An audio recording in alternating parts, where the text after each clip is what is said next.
she's making, and she knows how much I'm making. And so right now she's like, we should save up for a year, you know, like all like what we have, and then we'll come together and talk about how much money we have.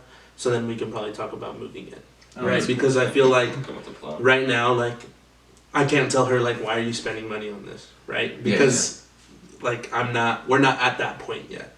So I'm like, you know, as I tell her, like, as long as you know you're saving money and you know that you're paying your bills and you know like shit's getting done and shit's getting paid, then like I can't really tell you what to do, right? Yeah. Because you know we just started in this relationship, and so like we know how much we make, we know how much like, and we haven't really gotten to the conversation like, oh, how much do you have saved, or like you know this and that.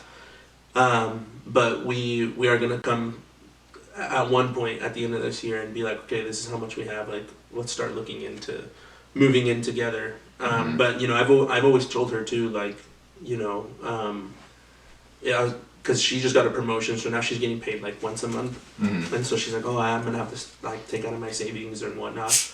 And that's when I was like, well, if you ever need help on something, like, don't hesitate to reach out. Like, if I can help you, I'll tell you, like, yeah, here you go. Yeah. Because, you know, I'm also sending money to my parents, and she knows that. Yeah. And so, like, we've talked about it here and there, but we haven't got down and been like, okay, this is what we're going to do with our money or whatever, because we're not at that point yet.